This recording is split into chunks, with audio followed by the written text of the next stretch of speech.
Hello and welcome back to PredictIt Live, only on Old Bull TV, your exclusive source for real-time coverage of the stock market for politics. Well, Virginia goes to the polls tomorrow. Peru is still counting their votes, and the Senate is about to confirm its very first Biden judicial nominee. Lots to talk about today, so let's get to it.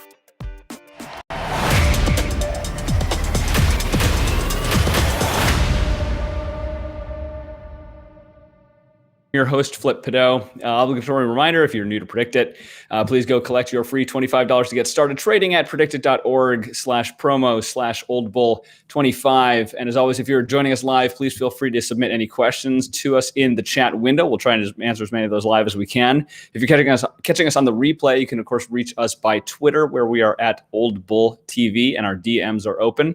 While you're here, take just a minute to subscribe to the channel. And while you're doing that, I'm going to introduce today's fantastic guest. He is Chaz Nuttycombe from CNalysis. Chaz making his debut premiere here on PredictIt Live. How are you, Chaz? Thanks for joining us. I'm doing good. Thank you so much for having me on. Oh, absolutely. I think this is going to be a very interesting view into your perspective and forecast on tomorrow's primary in Virginia. And we're going to get to that in just a minute. But very quickly, following an interesting weekend of trading around the Peru presidential election, which we previewed last Friday, this did turn out to be quite a squeaker. We're showing there the two Peruvian markets on PredictIt, currently the winner and the margin market. You know, as we looked at this last Friday, we were mentioning polling was pretty tight. We talked about how the tight polling, though, doesn't necessarily mean a high likelihood of a close race, just one that's tough to call. It could be that there's wide margin that the polling just didn't capture. It could be that the polling methods weren't as robust as we might be used to. It could be that there was a certain element of fraud or, let's just say, less reliable ballot counting going on. But that does not appear to be what's happened. Basically came in as expected. Castillo was favored, but only by a little. Fujimori, was anticipated to be able to keep it close and possibly eke it out. And that's basically where it's looking now. As they've been counting the overseas votes, a very slight Fujimori lead has now just switched over just in the last few minutes, in fact, to a very slight Castillo lead. Because slight meaning within the last 20 or 30 minutes, it was about 0.03 percentage point, just a few thousand votes out of millions cast. So this one is looking to come down to a very small margin. As you can see in the pricing, the 0 to 1% margin for Castillo is the leading bracket at about 94 cents right now. And the market is roughly equally convinced, somewhere in the 90s, that Castillo will at least pull this out and be the overall winner. Now, one interesting thing, even though this seems to be pretty sewn up, one of the things that we talked about a little bit on Friday, given, again, just that it's a Peruvian election, it's possible, especially what we saw even in the U.S. This past year, that there could be some contested ballots, especially with many different overseas jurisdictions counting, that you might want to keep an eye on some lottos after it seems that virtually all the votes have been tallied. And here again, you can buy in the single digits. You could buy for 8%, a no on Castillo winning by 0 to 1%, and you can actually buy let's see, for Fujimori to win for 5 cents. So again, it does not look like that's what's going to happen. If you were to try a flyer on either of these, it would have to be with money that you're perfectly happy to completely lose. But who knows if some wrench gets thrown in the works again, just given the political pedigree of the apparent loser in this election and the possibility of some kind of hijinks to befall us in the coming days. It's not to say that the election results would be overturned from what appears to be the outcome here, but that you could get at least some chaos. And who knows, if you're into that kind of a high risk proposition, you might have some fun getting in on that action. If you can get it at 5, 6, 7, 8 cents, might be worth a spin of the wheel. So that's Peru for you. Again, if you want, you can look back at our lengthier analysis of this with Job Vec on Friday. But we want to take a quick look at a couple of new markets. In fact, one specific new market that PredictIt has just put on the board this afternoon. And this is another New York City market where, of course, the volume in the mayoral primary coming up in just about 2 weeks. 2 weeks from tomorrow, I think, is the primary, and the action in the related markets. Who will win the overall race, which is basically synonymous with who will win the Democratic primary, who will come in second in the new first ever ranked choice vote in New York City. This first one, this new one that you see on the screen now that just went up today, this is who will lead after the first round. Again, so this being the New York's first ranked choice primary, the first round winner is not necessarily the same as the overall winner. And first thing you'll see here as you look at the prices is these total to way over $1. Again, this is just because it just hit the site. It's not yet become liquid. You've still got very wide bid-ask spreads there on the order book. You can see what a 65 to 84 and a 10 to 31 on Adams and Yang, respectively. So those will start to narrow. But the basic idea here, if you're tracking this market, trying to determine where the brackets should be priced, is that it's going to be a fairly close proxy to who's going to be the overall winner. Because as we've discussed in this show multiple times, it's actually pretty rare that a ranked choice election will actually change the outcome versus who would have won in the same election in a first past the post, more traditional plurality wins kind of primary. That being said, we've sketched out a couple of possibilities where you could have two basically evenly matched front runners, possibly Adams and Yang, and possibly one consolidating would-be spoiler, whether that's Garcia or Wiley in the distant third, whose votes, when reallocated, could shift the otherwise first place winner. But the overall dynamic. So again, the moral of that story is you should expect this pricing to roughly match what you see in the overall winner market, which is to say Adams currently in kind of the mid 40s, Yang in the high 20s. And of course, that's been a significant shift over the recent days and weeks, where you had Yang obviously leading this pack until recently, where we've been pointing out all along that his leading the field, such as it was really illusory. He was leading with 20% support and a huge section of the electorate undecided, which again is just sort of how New Yorkers approach these primaries. They don't really start paying attention until 6 or 8 weeks out from election day or from primary day. That's when you start to see polls shift. And true to form, we just saw just today a new Ipsos poll showing Adams with 22% support to Yang 16%. Yang's now virtually tied for second with Catherine Garcia in the mid-teens. This is Adams' biggest lead over Yang to date, and marks, as you can see there in the right-hand column, a 15-point net swing in Adams versus Yang from just a month ago. So I think it's basically the basic dynamic that we've sketched out, that Yang had this benefit of being the only really nationally known figure going into the race. And so he found his ceiling very early. His ceiling was kind of 20 to 25%. That's now slipped to kind of the mid-teens in terms of his support if you average across the various polling, whereas Adams has not yet apparently found his ceiling. And especially as more and more of the voters explicitly identify crime and security and law and order as being their primary motivating factor in this race, Adams, as a retired NYPD, has that additional tailwind that's helping him now separate from the rest of the pack. So while the pricing in this new market, again, is still very illiquid, you would expect to see that. Yeah, I think for my money, Adams is now fairly valued as the odds-on favorite. So I would think you'd even see him start to move higher over that 50% mark. But it should at least start to roughly match again as a kind of an approximate proxy for the overall winner market, which again would suggest Adams in the mid to high 40s and Yang somewhere in the high 20s for the moment. So that's how we think you should be looking at this market as it begins to take shape. But I want to turn to the main event, the sort of main discussion point for today, and this is Virginia. So I think we're going to have on the board here all the Virginia markets that are currently on PredictIt. So you see there are several here. Most of them are uninteresting, at least at this point, is who will win the Virginia Democratic gubernatorial. It's far and away going to be Terry McAuliffe, and who will be the Democratic AG, Attorney General nominee. This looked competitive up until a few days ago. Now it appears that Mark Herring basically has this sewn up. We're going to talk to Chaz mostly about today because, again, it will be decided tomorrow. The overall party winner of the Virginia governor is the fourth one on PredictIt. That won't be decided until November. But we want to talk about this lieutenant governor race. And Chaz, for those who are not familiar with the work, I would imagine many viewers are, but we're really fortunate to have you with us here today, Chaz, obviously as director, founder of CNalysis. We do incredibly impressive work on analyzing, mapping, and forecasting specifically state-level elections. So I think for the most part, people will have heard of you or be, in some cases quite familiar with the specifics of your state-based forecasting. But for those who aren't, can you tell us a little bit about what CNalysis does and how you do the forecasting work that you do? Yeah, so I started CNalysis last year. I was an independent prognosticator beforehand. I specialize in state legislative elections, and I have a knack for Virginia politics. Obviously, I live in Virginia. I live in Richmond. I've lived in Richmond my entire life. But yeah, I'm pretty much the only person who predicts almost every single state legislative district in the country, single member. And we predict the state legislative chambers. We obviously predict congressional and Senate and gubernatorial races and the presidency. But, I'm the only guy that does state legislative stuff. I am definitely the most confident with my Virginia predictions.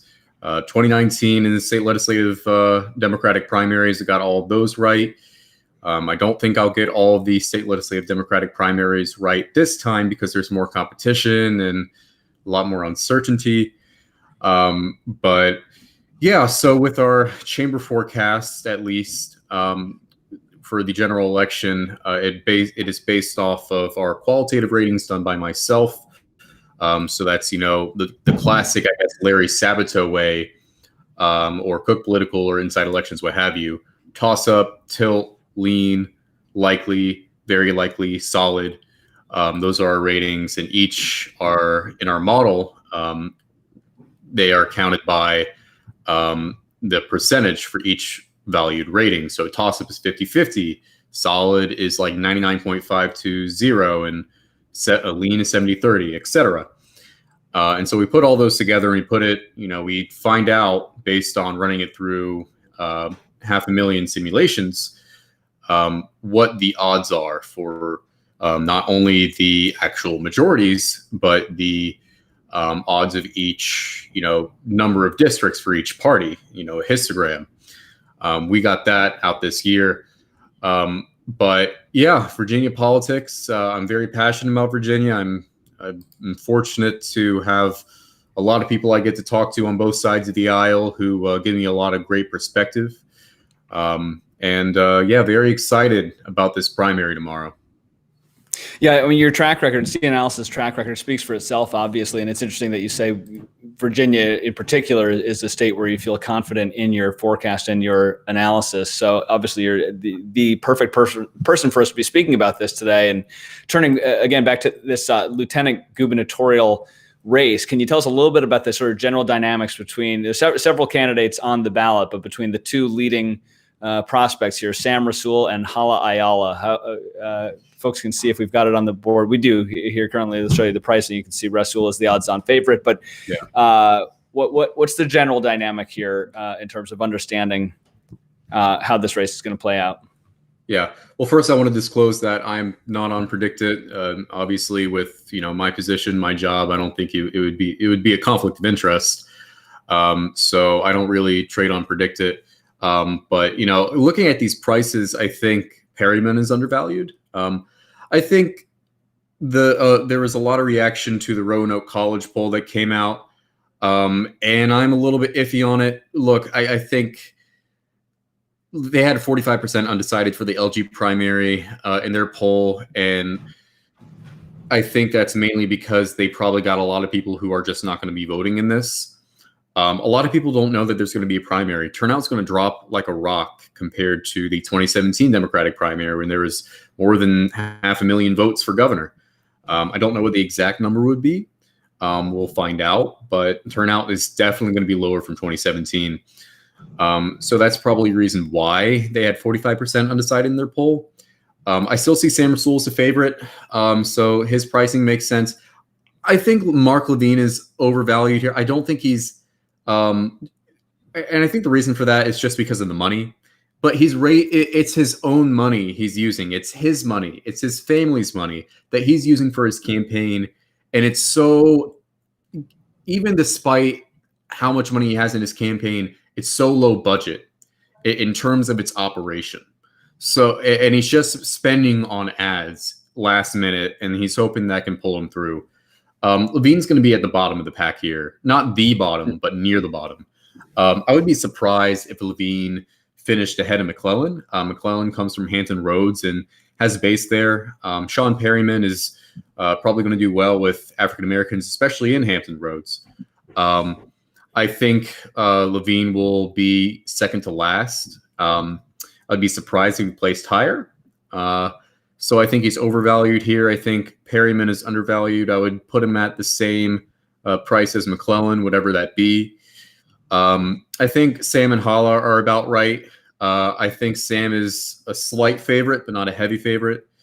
and there is room for a Hala Ayala upset. It really depends. If there is a Hala win, Hala basically has to run the table in Hampton Roads, with Rasul coming in like third or fourth. And then Hala would also have to place in first in the Richmond area. She's expected to do well, better. She's expected to do better than Sam in Richmond and Hampton Roads.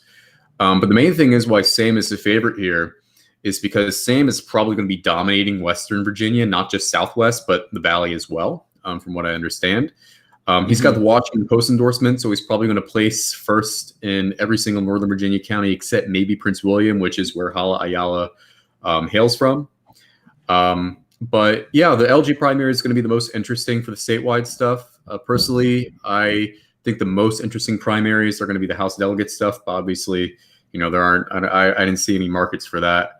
Right. I'm surprised there isn't a House of Delegates general election market because the House of Delegates in the general election is a toss-up. It's a pure toss-up. You flip a coin. If you were to put a gun to my head, I would say the Democrats would hold it, but it would be by the skin of their teeth. Interesting. Yeah, I think, and I'm just trying to see if I can pull it up here in real time. I'm pretty sure in a previous cycle, PredictIt did have, I guess it would have been 2019. They did have it in 2019. Virginia delegates majority. Yeah. Year. Right. Yeah. So, yeah, I'm just seeing it there. They did. And it was interestingly, the pricing for the months leading up to the election was kind of like 80-85% that Democrats would win a majority, which of course they did. Yeah. If they were to put that kind of duplicate, similar kind of market up for 2021, what do you think the pricing ought to be on that? You think Democrats still favored or closer to Democrats even probably one? very slightly favored. In our forecast, I think we have them at like a 53% chance of a majority. I think they have more room to grow. Starting out, they were the underdogs at the beginning of the year in our forecast. And then as time went on, as the campaigns grew and we got some more data as well, that changed things. But I think they're very, very slight favorites. I think it's going to be a toss-up for a while. I think we're probably going to be only having one rating change after Tuesday. It's going to be in House District 31. Elizabeth Guzman, she dropped for lieutenant governor to focus on her delegate primary. I think she will win it, and with the added incumbency advantage, I think Democrats will be better positioned in that seat. So, maybe they'll get to 53% here in the next week, exactly 53 when you combine majority and supermajority. But yeah, the House is definitely more competitive than it was in 2019. Republicans have to flip a few districts that Biden won by single digits and a few districts that they lost by less than 5 points in 2019. So, they have a very strong path to a majority. They are really keeping a tight path. They look like they're pretty much cutting out seats that they lost by still single digits in 2019. They're just not investing in them. They're really committing to these races that are expected to be tight because they just want to get to 50 or 51. That's what they want to get to. The thing is, though, that even if they do flip the majority, Democrats are probably going to flip it back in 2022 or 2023, depending on when we have elections. We may have to have them next year due to the Virginia Constitution.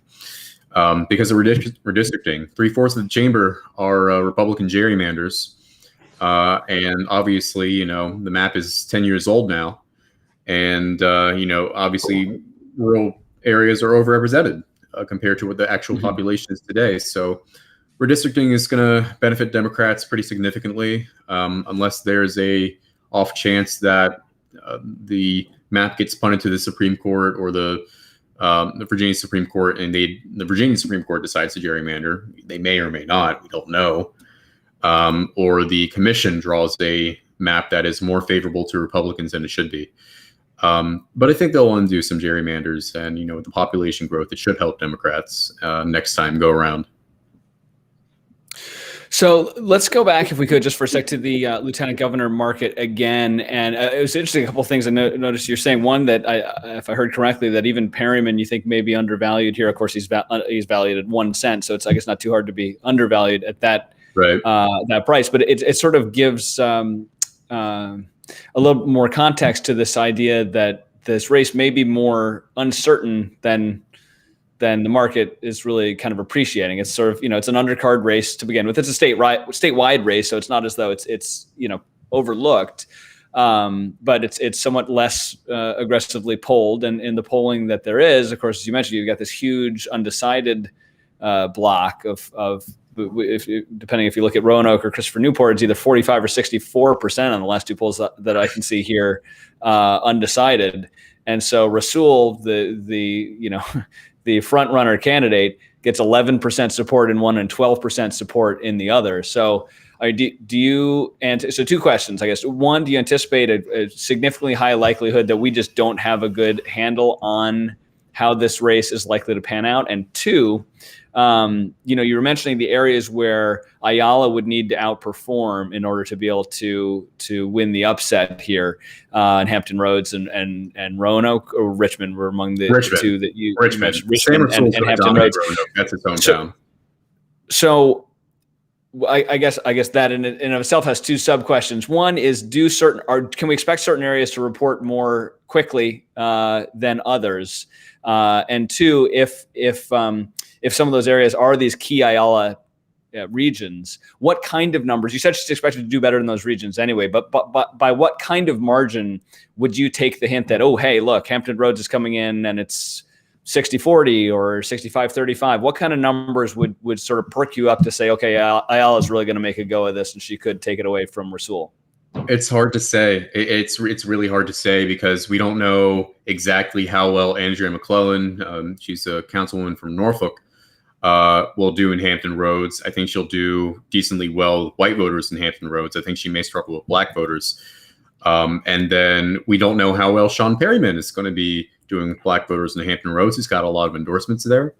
So it's really hard to say. There's no scientific way to figure out what the sweet spot is for Ayala that she needs to hit in those regions. But if she is not getting, if she's not placing first in those counties and independent cities, then while Sam is dominating Western Virginia and placing first in North Virginia in the counties there in independent cities, it's pretty much ball game. Sure. When it comes to reporting, I do want to plug that CNalysis is collaborating with Decision Desk HQ.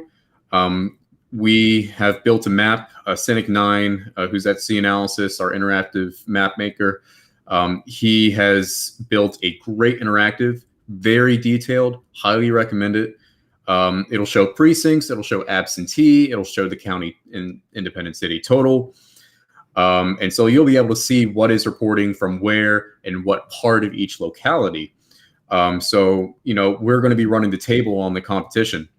It won't be on our site. It'll be on Decision Desk HQ. But for those who are familiar with how our interactive maps work, it's the same thing. Menu is in the bottom left, and you'll be able to see for each race, governor, lieutenant governor, and attorney general, the precincts, the county absentee, independent city absentee, and the totals. I don't think anybody else is really going to have that detailed of maps. We don't have anything planned for the House delegate stuff. I would defer to Virginia Public Access Project for maps on that. Not that, for your viewers who are, bettors, it's not like there's any prediction markets for the House delegates primaries, unfortunately. But yeah. No, that's very helpful. That's great to know. That'll be a very useful resource for tomorrow night as well for viewers. So you mentioned Decision Desk HQ. That's just decisiondeskhq.com or specifically results.decisiondeskhq.com. And it sounds like what you've got planned between CNalysis and their team, that should be a really comprehensive real-time dashboard for folks that are tracking this race and that kind of really granular district level reporting as it comes in. So appreciate your mentioning that. Appreciate the work that you and the DDHQ folks are doing on that dashboard. And it certainly will be a tab that we are keeping open tomorrow night. What time do polls close, and what time can we expect to start seeing these numbers roll in tomorrow? Polls close at 7 p.m. Eastern time. I think the earliest you would see, bare minimum 5 minutes. or I guess the very earliest, I should say, 5 minutes. I would be surprised if we didn't get a single precinct in by 7:15.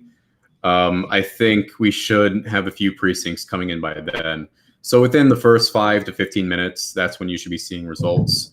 I would be very surprised if there was anything earlier than 5 minutes. I think that would be a record for the Virginia Department of Elections. When it comes to, I guess, when these races can be called, I'm going to be calling all these races for the statewides and the House of Delegates as quickly but as safely as possible. For the statewide stuff, I think the McAuliffe race can be called possibly within the hour. But I think we should know, honestly, for all of these races, I think we should know before midnight.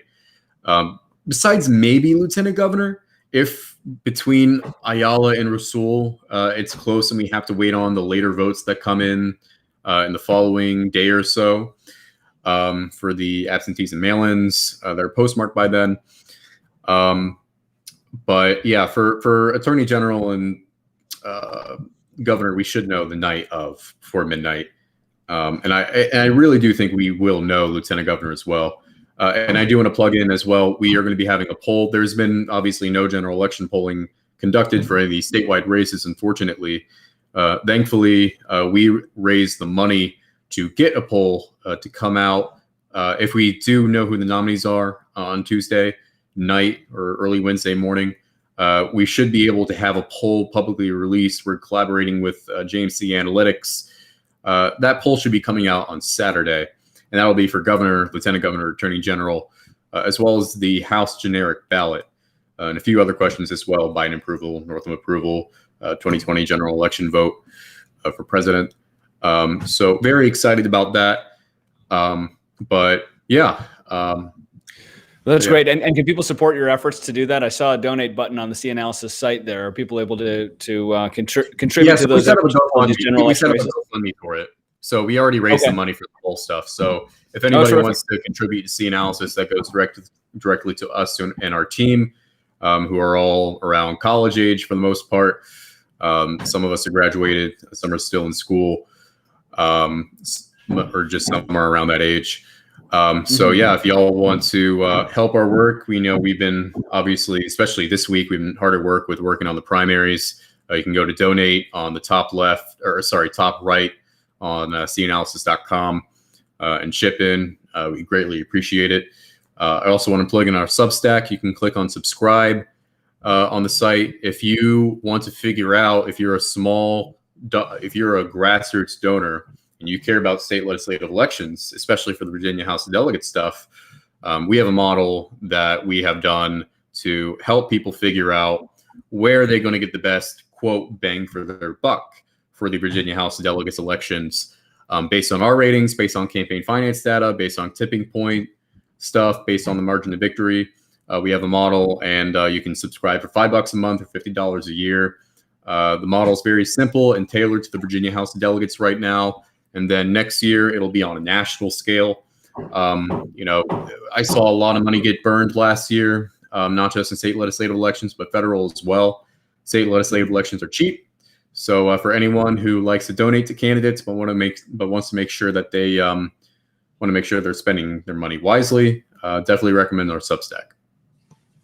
Oh, that's all great stuff. Very good resources. Thank you for making those plugs. And if you've got just a quick minute, I do see we've got a question in the chat from Absence of Quorum who's asking, Chaz, do you think over the next 4 to 8 years that Virginia will reliably elect Democratic senators to the U.S. Senate, or will it be a swing state? We talked a little bit about the gerrymandering impact on the state legislative. Obviously, that doesn't impact the U.S. Senate elections, but I guess to add a bit of context, my own editorialization here, is the possibility that the state legislative balance of power will be closer this year than 2019, just more illusory, an artifact of the gerrymander, is the 10-point or 11-point margin that Biden had over Trump and recent U.S. senatorial election results in Virginia sufficient to give you confidence that it's a reliably blue state, or is this looking swingier in the next 48 years is the time horizon that Absence of Quorum is looking at? No, on the federal level, I think Virginia is pretty safe blue. Maybe if Kaine or Warner retire, we'll see what would happen in the primary and see who Republicans nominate. and then there's like a very, very small chance Republicans could win. I guess if Kane were to retire in 2024 or Warner in 2026, maybe very, very small. But I really doubt that, honestly. Just Virginia is pretty solidly blue on the federal level. So it would take a lot for that to happen. Now, the state level is a little bit different. And you're talking about the state legislature, and that very much benefits the Republicans. There's a lot of ticket splitting for Republicans down ballot. And, a lot of people think like, Democrats can't win territory that's double-digit Biden in state legislatures. But there are 3 state legislative districts between the Virginia Senate and the House of Delegates that are that Biden won by double digits last year that Republicans hold. I think in the general election, I think Republicans are probably going to flip a few seats. If you were to ask me what I think the final makeup would be, I think it's probably going to be 51 or 52 seats for the Democrats. So probably lose 3 or 4 seats, but still hold on to the majority. That's me with several months to go before the election and really having a gun to my head, having to try and think what is the most likely makeup going to be. But regardless, I do think the Democrats are going to be losing seats. I think they are in trouble in House District 75 and South Side. Democrats haven't really run that great of a campaign in this seat that is trending toward the Republicans. And then House District 83 in Virginia Beach, that is a double-digit Biden district, but I think Republicans are going to be favored to flip it because they have this really strong former incumbent who lost by like 40 votes in 2019, Chris Stolley. The Stolleys are a local dynasty. And so Stolley has a primary, but I think he's going to win that primary. If he loses it, then the seat is a toss-up. But if he wins it, I think he's a slight favorite going to the general. So in our forecast right now, we have Republicans slightly favored to pick up 2 seats. And then we have a few toss-ups as well. I would also watch out for House District 12 in Blacksburg. I think one of the disadvantages of having Terry McAuliffe as the nominee is that, honestly, I don't think he's going to be able to inspire, a lot of progressive-leaning voters, and especially, the Zoomer generation, who are in college. A lot of them are. And so, obviously, House District 12 is where Blacksburg is. That has Virginia Tech. I think McAuliffe will carry the district. He carried it in 2013. But given how ticket splitting usually goes, I think Chris Hurst is in some trouble. And that is a toss-up in our forecast as well. And there's a few others. But yeah, I think Republicans will pick up a few seats. We'll see how many. This is all great stuff. Chaz, I want to thank you again for this really in-depth analysis, and really encourage anyone that has not yet found their way to your site to check out CNalysis.com. And as you mentioned, for tomorrow night, your joint coverage with Decision Desk, so that's DecisionDeskHQ.com. Sounds like that'll be the comprehensive only screen you will need to follow along the granular real-time results as they unfold, so you can stay on top of your strategy in playing this lieutenant governor market. And then, Chaz, hopefully you'll come back if and when PredictIt follows up with the House of Delegates majority market or other Virginia general election markets, because I think traders could really benefit from your unique insights into this stuff.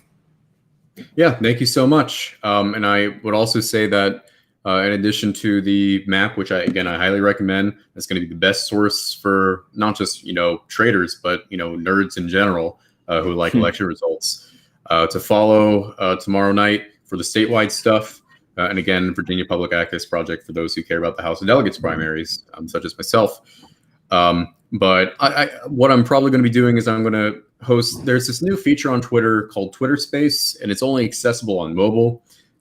So I'm going to be, and it's audio. So I guess it's like live radio of sorts on Twitter, or a live stream, what have you. There's no video, it's just audio.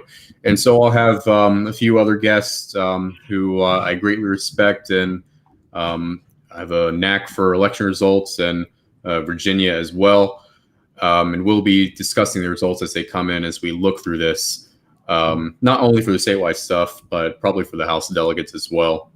But that's great. And just to clarify, that's through, because we've got on screen underneath your name the CNalysis Twitter handle. That's on your personal Twitter or CNalysis Twitter? It'll be on my personal Twitter that the Twitter space will be conducted. And again, to the best of my knowledge, I think Twitter in the Twitter space feature is only through the mobile app. So I'll be talking into my phone. I won't be using my great microphone I have on my computer. Right. So hopefully the audio quality is fine and hopefully internet's fine. So for those who want something to listen to while looking at the map, I'll be probably doing a Twitter space tomorrow as the results come in. Awesome. Like that makes it easy. Go to decisiondeskhq.com and on Twitter, follow Chaz Nuttycombe. You can see the spelling right there. It's just your first and last name together, I believe, your personal Twitter account. So We'll follow there for the audio commentary as we watch them coming in. Chaz, thanks again so much for joining us. Hope you'll come back again soon. Thank you. Thank you so much for having me. You bet. And before we go, I want to let viewers know, as we plugged previously, we're going to take another slightly more in-depth look here before we go at a market that is about to, we hope, gain some steam on PredictIt. This is the confirmation of Judge Julian Xavier Niels, and there we have it on screen for you as well. This has actually been really illiquid. We talked on Friday about the fact that PredictIt has been putting up more and more of these Biden judicial confirmation markets. They've now got 5, which isn't a huge number at first glance, but 5 is the number of judicial nominees in the Biden administration that have gotten out of committee. So they literally have 100% of the judges that are up for a full Senate vote. And we speculated on Friday, I still think this is likely the case, as long as these markets do reasonably well, that we could see this kind of blanket universal coverage of Biden's Article 3 judicial nominees. So we've got 2 nominees to the circuit court, 3 to the district courts. Niels is the latter, District Court of New Jersey. This is coming up for his first procedural vote, a cloture vote this afternoon at 5:30. So this will not be the vote on confirmation. This will not be the vote that determines which of these brackets settles in the money, but it will obviously be a very important first test vote.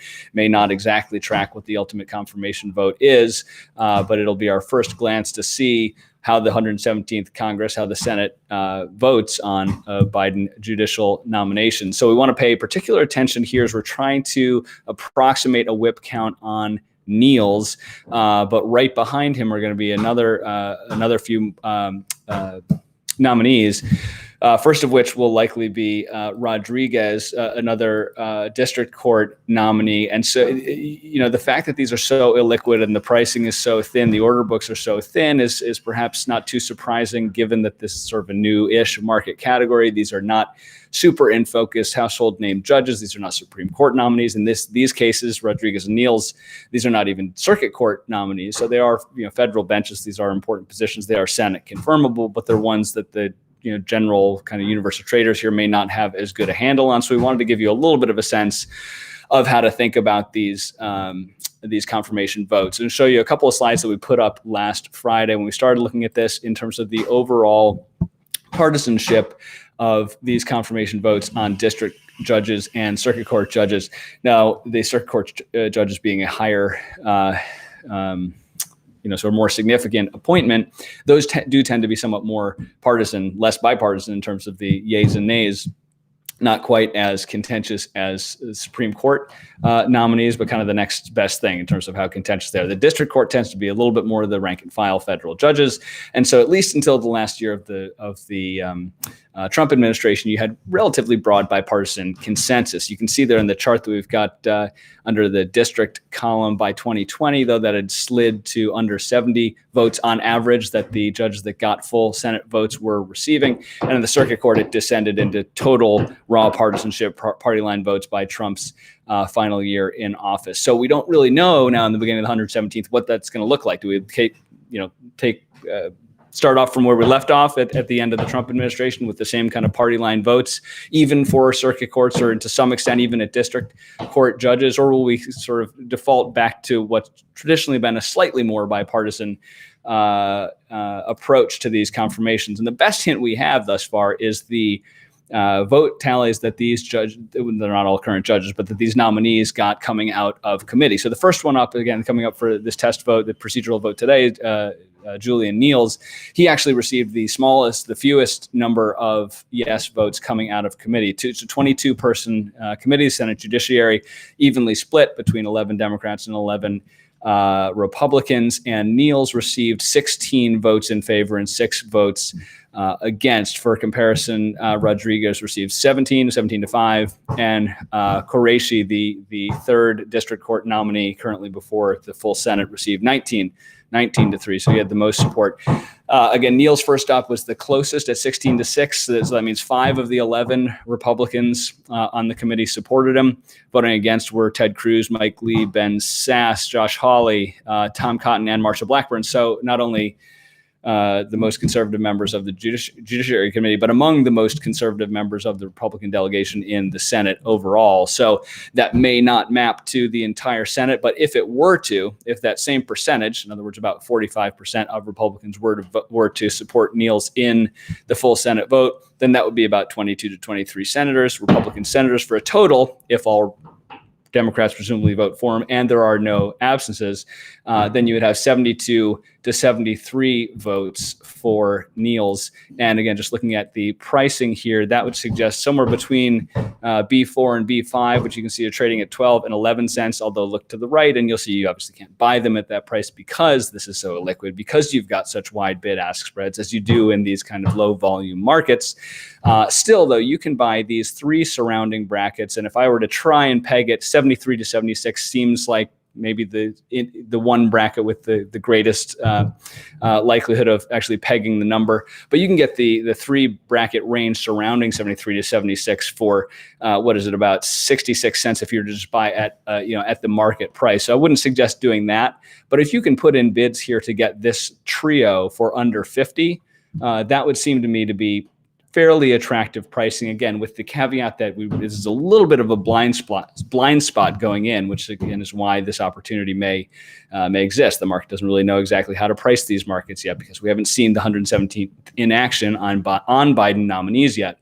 But I would think about trying to establish a bit of a position long in those 3 brackets, that trio surrounding 73 to 76. If you want to try and more concentrated bet on the 73 to 76. If you think the Judiciary Committee vote may be relatively representative of the full Senate Republican disposition towards this nominee, then you can try and get in maybe something more like 15 cents on that middle bracket, 73 to 76. Either way, if you choose to do either of these, which again are both relatively speculative plays at this point, 2 things to bear in mind. One, for sure, watch this vote at 5:30 to get a sense. Again, it's not necessarily dispositive of how the full confirmation vote will go, but to see what the broad perception is of this nominee by the full Senate or the full Republicans within the Senate. We know that Grassley, ranking member of the Judiciary Committee, does support Niels as well as the 2 other district court nominees. So it could be that with the exception of the 6 or maybe a dozen Senate-wide Republicans that are more on the conservative spectrum, that he would get broad acceptance. So you really want to watch that 5:30 vote. And also, and this goes to the second caveat, you want to keep an eye out for buying potential insurance on the 93 and up bracket. This is the B max bracket, because of course, if this goes for a voice vote or any other kind of vote, but basically it would be a voice vote in such a case that didn't result in the tallying of votes of an official roll call that showed how each senator voted, then it'll be as if he got 100 votes and that top bracket will kick in. So again, since he got the fewest votes in favor coming out of committee, he would probably be the least likely of these 3, Niels, Rodriguez, and Qureshi, to receive a voice vote in the affirmative. But of course, that still could be the case, especially if it looks like about 80, 85, 90 senators total are going to vote for him. It could just come down to a voice vote, especially given the relatively busy legislative calendar the Senate has now. They may not feel that a district judge is worth having gumming up the works if there are other things they're trying to get to. So I would look out for the 93 plus for insurance. Keep an eye on that 73 to 76 is kind of the sweet spot, and the possibility of maybe building a long portfolio in the 3 surrounding brackets, basically, of those. And then importantly, once we see that 5:30 test vote, and once we see the full Niels vote, that then should be a somewhat more reliable barometer in terms of trying to handicap the number of votes, doing sort of an informal whip count of the votes that Rodriguez and Qureshi should receive. Because again, if the other 2 are sort of more broadly acceptable, even to the more conservative Republican members, then let's say Niels comes in at 75. It'd be a good bet that unless something strange comes out, that his total number of yes votes are going to be north of that. I should say that Rodriguez and Qureishi's yes votes would be north of whatever Niels comes in at. So hopefully all those caveats are well received, and I've expressed them reasonably clearly, because they are crucial here, especially in such an illiquid, uncertain market where it's unlike, for instance, votes on the January 6th commission, where the whip counting and public reporting on every senator's disposition was so clear and so nonstop in terms of the pinging of them in their current thinking. This, you're not going to get a bunch of statements from sitting senators in terms of what their current thinking is on the confirmation of Julian Niels. So as I said, it's more speculative. But just based on what we know, that hopefully gives you a sense of what the shape of the distribution of probabilities here ought to look like or might look like.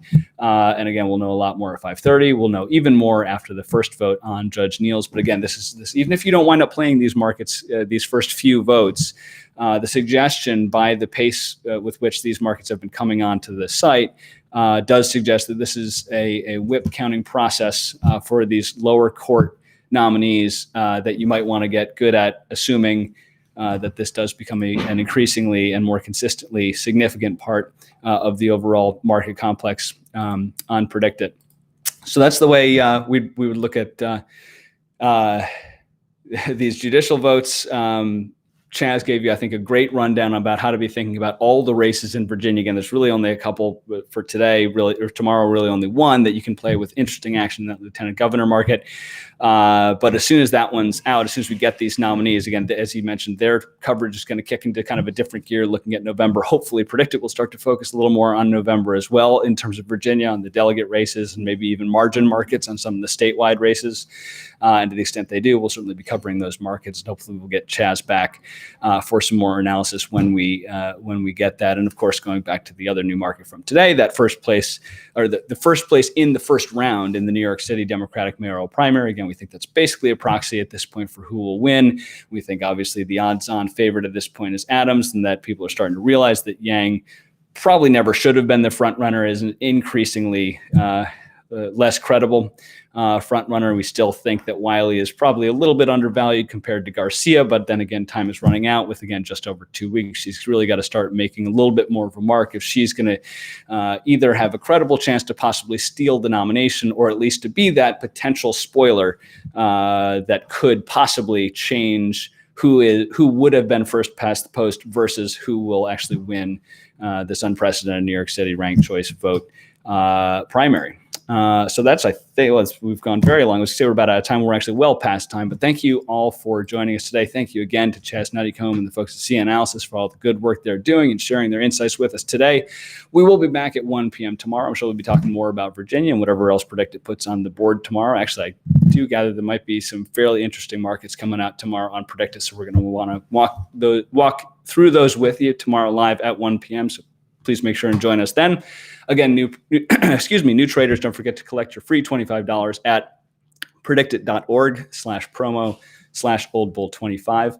Check us out on Twitter, where we are Old Bull TV. Let us know your questions through our DMs, which are always open. Thank you for watching. Happy trading, and we will see you next time.